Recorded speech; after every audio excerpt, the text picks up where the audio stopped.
please don't equate the conversations that we're having to anything that you and Alan talk about. Alan's been on this, and he behaved, and I was thoroughly impressed. Alan is a different We had breed. a serious conversation on this podcast. I invited him on here for the fuckery, and he behaved, which I was a little disappointed, but also impressed. I was like, well, why can't you, like... Well, you gotta have a healthy mix of both. All right, but why can't you do this when, like, you need to be on your...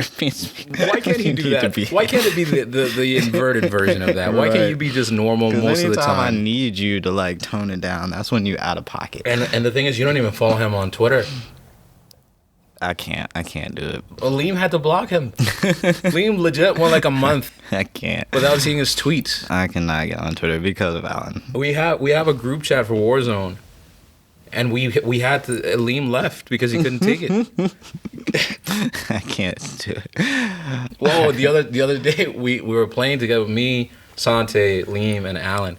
And we was grilling him because we were going through his like tweets. Mm-hmm. And we were just seeing cheeks on cheeks on cheeks on like... Sounds right. Like posts about nut videos. You would just... the list. All right. We're serious. All right, what's up? I'm Pat X. This is another episode of PSYCHii. I'm going to back up a little bit. I'm clipping. All right. Hi, I'm Pat X. This is... I clipped again. Wow. Maybe I should tone down the high. Hi, I'm Pat X. This is another episode of PSYCHii. I am with a special guest, the infamous, notorious Jorge / George. It's just Jorge now. Okay, just Jorge now. Yeah. He made a decision. And we're going to chop it up right after this intro.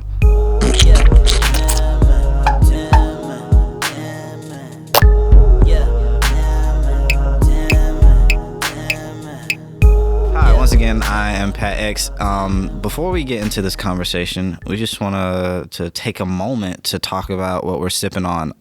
We actually had a very eventful conversation before we even started rolling, so majority of my tea is gone. However, it was the throat coat, echinacea and lemon, and I had a splash of almond milk in mine as well as honey. I think you just had honey, right? Yeah. How do you like it? Coffee black. I mean, in my older days, Earl Grey with a little bit of milk. Okay, some sugar. That's all. I like it. This is my first time putting almond milk in it. I usually only do that for like chai or like matcha. Yeah. But I liked it. I enjoyed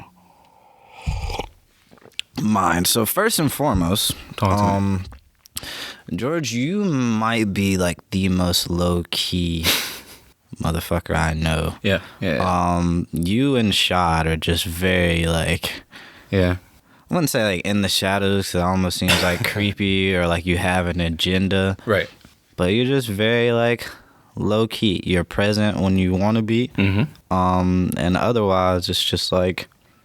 You're like when Batman throws that thing and like... Or like ninjas do the smoke and like just disappear. Yeah, man. I mean, I've known you kind of on and off since high school. Mm-hmm. So for like maybe 8 years. We didn't really connect until like the middle of that. So maybe like 4 or 5 years ago. I think the first big one was the video for Beg your pardon. Yeah, right? That was the first time. Mm-hmm. Check it out. And then I think that was the summer before. I think that might have been the summer before I left for New York. Mm. So I was doing what most would consider community college. Mm-hmm. I did it for 2 years, and the crazy thing is, I was doing it out of pocket, like state tuition, out of state tuition, out of pocket, for 2 semesters, right? So that's out like of state. $8,000, and now that obviously that's a larger conversation about my immigration status. But I was paying like I ended up paying like $30,000 like out of pocket. So I was like, I don't want to do this anymore. Right. So the year before I got my work permit, I got my social, so I was able to travel. So I was able to fly for the first time. Mm-hmm. Me and my girlfriend at the time, and my sister, my niece and my nephew, we went to New York for a couple of days.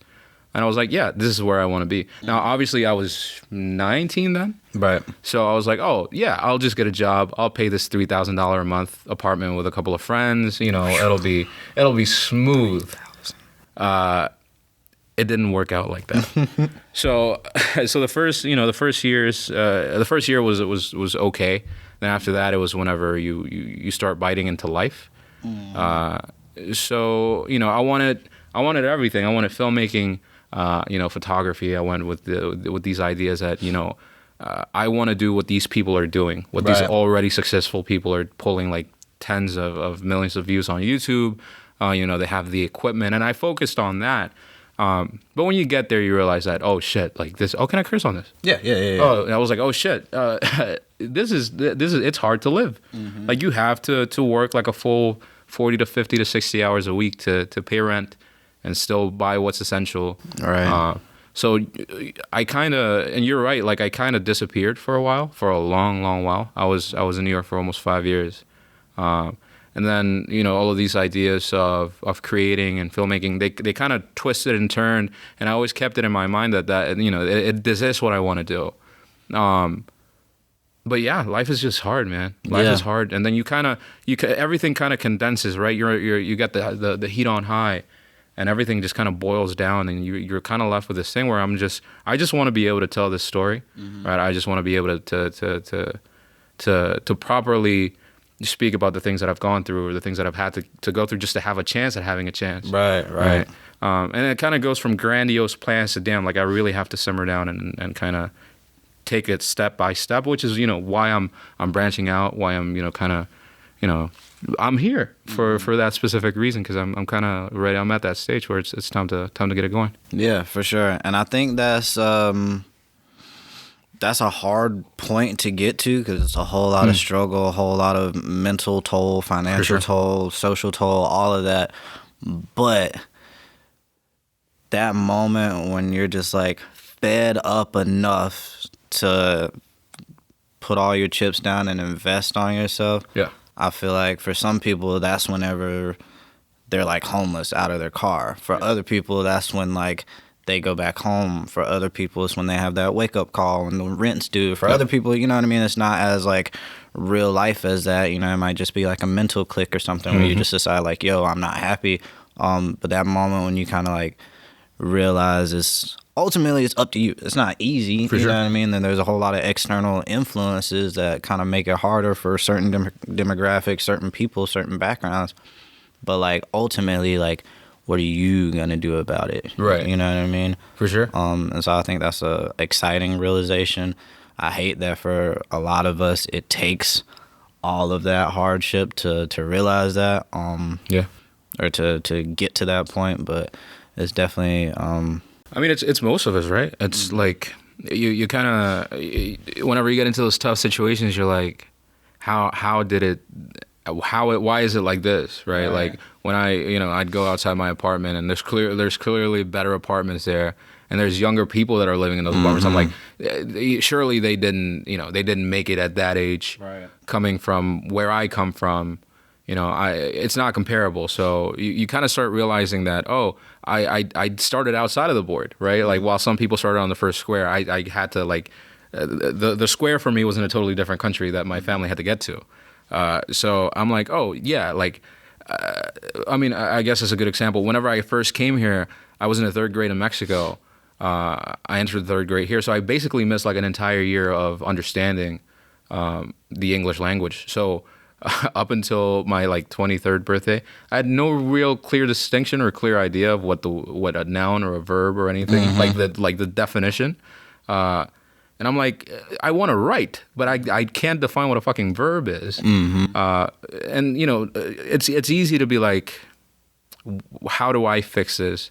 And then the hard part is actually fixing it. But then the harder part is understanding and kind of forgiving yourself and, all of these things, because it's not my fault, right? Like this is circumstantial, purely circumstantial. And like you said, you kind of hit that spot where you have to reevaluate, and it comes for all of us, right? And I don't know, I guess I'm lucky that I have the essentials. I have my family, I have my loved ones, and shit, the passion's still there, man. And that's good. That's good. A lot of people compromise to the point where that light like starts to die. You know what I mean? Yeah. And for some people it's still there, but like you said, that wake up call or that it's just a big juggling act of like priority, right? So like for a long time, I wanted a bigger chest, and like that was important to me. Right. But now I've gotten like fed up to the point where I'm actively doing what I need to do to gain weight and get a bigger chest. You know what I mean? And so obviously like that wake up call is a little bit sooner and more apparent for me for chasing my passions. But like everybody wants to like lose or gain weight. No, for sure. You know what I mean? But like only a select few people prioritize it enough to actually do whatever. Oh, for sure. Everybody wants to do this or would like to do this, yada, yada, yada. But like ultimately, and you might want it bad. Yeah. But you don't want it bad enough to No, for sure. do what you got to do it, or else you'd be doing it, you know? Yeah, I relate to that heavy because by the time I got back from New York, we'd been in shutdown since March. I got home by September. Mm-hmm. From September to now, I lost like 35 pounds. Mm-hmm. Now in between there, I got out of a relationship. Some things shifted around. I got COVID, which knocked a clean 12 pounds off me. So, I was like, shit, like I'm over 200 pounds. COVID hit me pretty hard. It kind of is on me. At that point, it's one of those things where it's fully out of my control, but it's fully in my hands to kind of rectify it. Right, you know what I mean? Right. So from those 12, I was like, okay, I have to commit to working out daily. I have to commit to eating better. And when you get to your first checkpoint and you look back and you're like, oh, I did cut out sugar. I did cut out this. I did cut out that. I did start doing this more. You're like, oh, that was always in my control, right? Like I recently ran 4 miles consistent. I'm like, I could have done this years ago. Right. But it was always in my mind that I couldn't, that I had to stop, that, once I get to a mile, whatever. But now I'm like, it's kind of automatic for me now. But it was only because I took the initiative and I consistently stayed behind it. And I think that's a lot of like the feeling people get whenever they don't like accomplish something or whatever the case may be.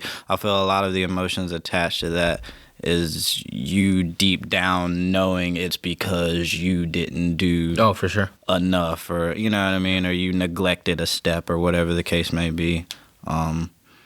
So yeah, it all in all is hard, you know what I mean, whether it's an internal struggle or external influence, like all of it's hard. It's not I don't want people to misunderstand me and think I'm saying like you haven't lost 20 pounds because you're not doing, or you haven't made it because it's your fault. See, like it is your fault, but there's liberation in knowing the reason you're not where you want to be is because of you. Mm-hmm. If you list all of the 20, 30 external reasons why, very valid, a lot of those are out of your control. Yep. But as soon as I was like, hey, I'm not where I want to be because of me, like that sucks for a little bit. But whenever you keep saying it, it's like, oh, it's that simple. You know what I mean? Right. I can change me. I can, you know what I mean? That's something that I can impact. You can't impact all those external excuses and yada, yada, yada. So once you fully take that accountability, I think it's very liberating. Yeah, man. For sure. There's a cut. So I think one of the prompts that I sent you, and I was thinking about this because I overheard some people talking about things that they weren't entirely knowledgeable about. I can take a lot of guesses here. So often we overhear conversations where it's like, you don't actually know what you're talking about. You're just speaking very passionately. But segue into I had a conversation with somebody about that conversation I heard, right? And it had me kind of thinking, there's so much going on, yeah, and you can't. All of them are important. Some of them aren't. But things like world hunger, right? That's always been important.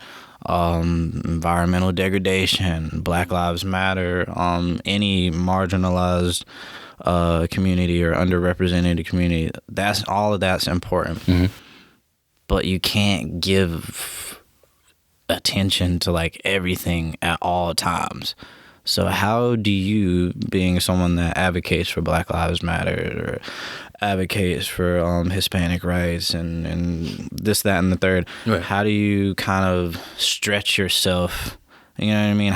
How do you decide which ones to advocate for? And also, like, how do you, like, cope with the fact that there's so many things that deserve arguably equal amount of advocacy, but you can't stretch yourself that thin? Right. So, I mean, over the last summer, obviously, George Floyd, it ignited a lot of different people, a lot of different conversations. I tried to stay active as much as I could.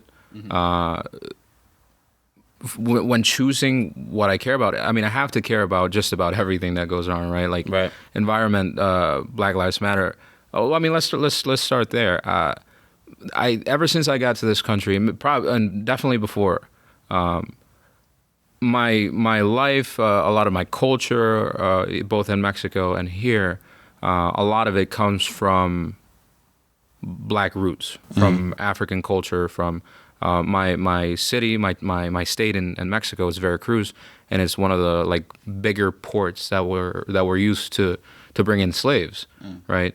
There's a city near my little town called Yanga that's named after Gaspar Yanga, who's known as the first liberator of the Americas, and this is literally like 45 minutes an hour by car, and then coming here, like the people that have been the kindest, the people that I've connected to, have been people like me, right? Like I've always had to adjust to fit into a white narrative, I mean, even the way that I sound now, right, has been influenced by the fact that people would make fun of the way I sound and my accent, whatever. So then when you start to kind of get to that line, you have to kind of pick a lane, whether you're going to align with people of a certain thought or the people that are being subjected to that certain thought. So I realize that I have more in common with people of color, with Black people, than I do with anybody else, right? And at that point, it becomes a conscious decision whether I want to use and abuse the culture, or whether I want to respect it and acknowledge that it's there is no, at this point now, there is no world culture, there is no culture at all in America if it's not Black culture, right?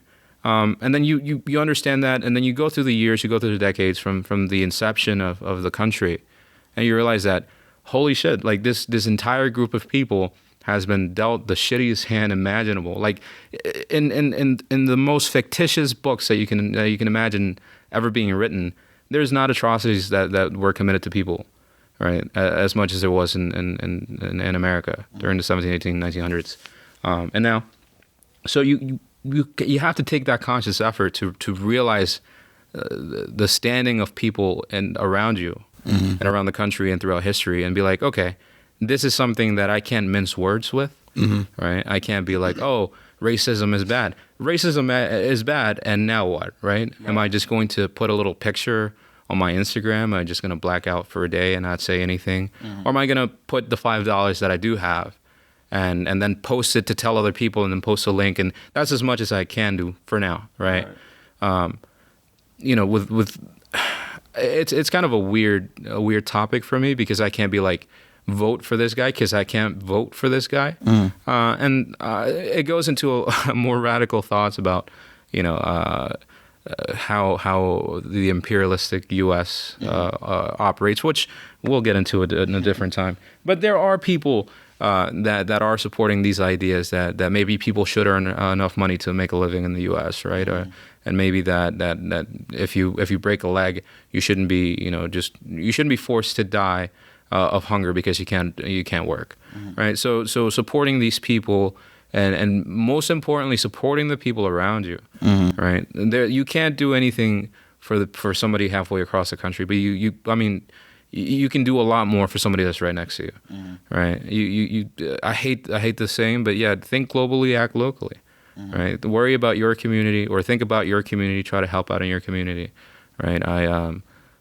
Yeah, that's basically the start. So what do you say to, just as a hypothetical, and not to, I'm trying to think of an analogy that doesn't use specific communities, because I don't want to single anybody out. Sure. Or give an analogy that it gives kind of undertone or any implications. Sure. So how would you tell, so if something catastrophic happened, and it perpetually happens to the purple people, what would you say to the green person that very much gets stereotyped and acted unkindly against very real things that happen daily, right? That may not have as much connection to the purple people. Do they just set aside their issues and focus on this one? How much do they advocate for the purple people while they're still very much going through their own marginalization? Right. I mean, for me at least, it's always in my mind that there is no me without us, right?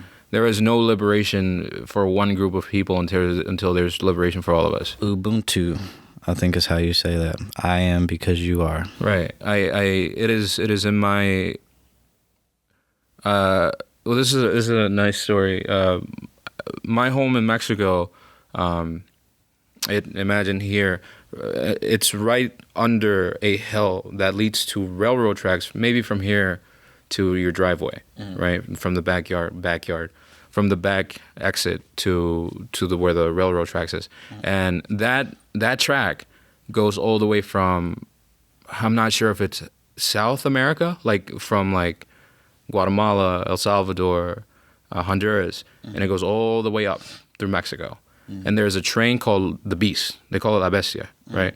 So migrants from Central America, you know, all these countries, they'll get on this ride. They'll cross 2 different borders, sometimes more, and they'll stay on this train. And I remember clearly multiple times my mom. We were poor. We're like poor, like clay floors and tin roofs poor. My aunt would get all the kids from the neighborhood to help her in plastic bags, fill bottles of water, put bread, whether it be fresh or stale, you know, whatever food can fit inside a small bag. And we would hear the train come, and everybody would rush to her house and grab bags and head up to the railroad tracks, because we would start throwing it at the people on top of the train. So they'd have something to eat on their way to the border to get to the U.S. And now on this side, I realized the tensions between Central Americans and Mexicans and other Central Americans, and it's ridiculous to me, because we are all still the same people, right? And I will advocate for TPS. I will advocate for the quote unquote caravans that come through, because I was one of those people, right? I was maybe one country away from being one of those people on top of those trains.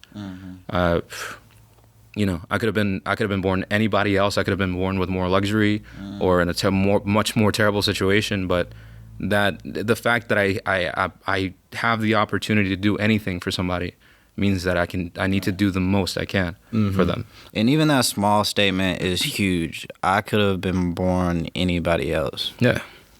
And that's huge. That's huge, because you don't choose. Like you said, you could have been born silver spoon. I'm sure they have issues. You could have been born white. You could have been born black. You could have been born a woman, whatever the case may be. This place, that place. And so I think, yeah, that's huge. That's huge. And I think if majority of the people adopted that ideology, I think we'd be a whole lot more communal. Yeah, a lot more mutually supportive. I try to lean on those things, because I have asshole tendencies.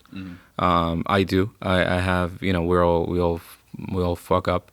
But especially now, like we were talking about, you come to a point where you recenter and you really, sometimes, you know, whenever it started with Trayvon Martin, with like the big social media explosion when it came to Black Lives Matter. We were what, in 2012, 17, 15 maybe? Yeah. You kind of start by just listening to other people, and then you formulate your own ideas, and then you live it yourself, and then you're like, you end up now, for me at least, you end up at this point where you've seen this happen. I've never personally, I can say I've never experienced something that a black person would experience. But I've seen enough to understand that it's real, right? I know enough to understand that it's real, and you know, you kind of have to find that place and be like, okay, I need to advocate. I need to do however much I can do, from wherever space I am. So have you found a kind of idealistic middle ground between your passion and advocacy? Like, where do you see your fulfillment, like that? Where does all of that come together for you? So like, what's your goals, your career goals? How does all of this kind of come into a nice little... So I struggle a lot with, well, I have struggled and I still do, with the idea that my story is worth telling. I oscillate between, I know that my story is worth telling because one, it's interesting and it's not unique because so many of my people have had to go through the things that I've gone through. But I know that my generation, a generation of people that came to this country either very young or was born into this country from undocumented parents, we go through a lot of similar things. And for me, at least, for advocacy, I want to be able to describe my story, to tell my story. And my story has been, or my life, my every moment of my life just about has been marked by people like us, by people like that look like us. That's where advocacy has to be, right? I can't be me. I can't be, well, shout out to my guy Brandon, my guy Keys. First few years in New York were a little tough, and I got this little job at a grocery shop, and my boss there became my best friend, right? This guy Brandon, he has a lovely family. His wife Adrian, his two babies are incredible. I was able to experience some of the best things in my life as a 21, 22, 23-year-old, with this guy who we might have had nothing in common. He was like 28, 29. But he heard my story. He listened to me. He heard me speak, and one day he bribed me with a copy of Spider-Man. He was like, I'll buy this for you if you work a double. And I was like, hell yeah.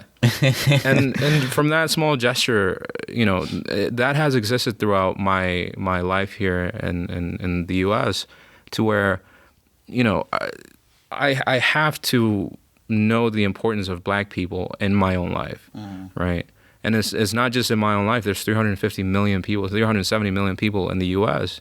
who each one of us has a unique, deep, rich, filled with love and laughter and memories, and to apply that kind of kindness and that kind of attention to somebody else, that kind of has to fall within my passion. I feel like I have to be able to translate these experiences that I've had with people of all colors, right? With people that don't often get the love and the shouts that they deserve, and the traditional coming of age stories, or the traditional any stories. Okay, I was just about to ask, do you see yourself translating that cinematically? Yeah, for sure. And even if it's not for me, right? I'd at least love to be part of a storytelling like that, right? To where like we said, right? It's not me if it's not us, right? So a story that encompasses the reality of who we are.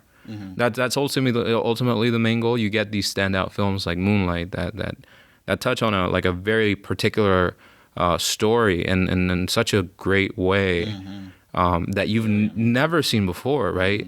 Even the moments that some people might seem awkward or might seem out of place or weird, that is real life. Yeah, absolutely. Like people really go through this, right? And you're like, oh, whatever, two men loving each other or whatever, but that is very much real, and somebody somewhere saw that and knew that was their story. Right. And not enough of us get that, and I think all of us should. Eventually, we all will. For sure. Yeah, and that's a great example. Moonlight is such a brilliant movie. It's incredible, man. Brilliant movie.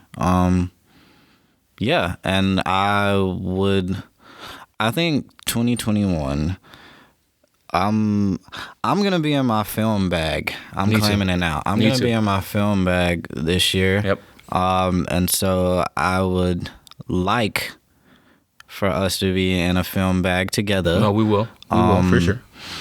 I have a short film in the works with a rapper who what started as a, hey, I want to do a music video, kind of turned into like, yo, this has turned into something like bigger than us. Yeah.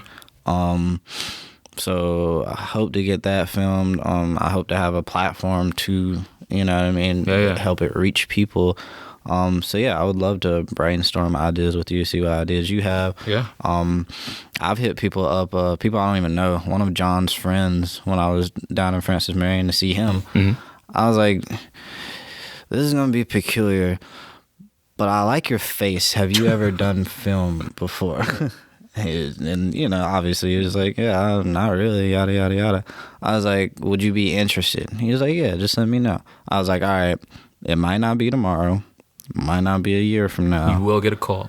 But you will get a call. And, like, I know that I have this this beer in my hand, and you might think I'm, like, talking out of my ass, but I'm not one of those people that gets, like, buddy drunk and then forgets everything they talked about the next day, and it's shot like I am dead ass. Yeah. And so I told John the other day, like, tell your friend it's the time is coming, and that was like almost 2 years ago.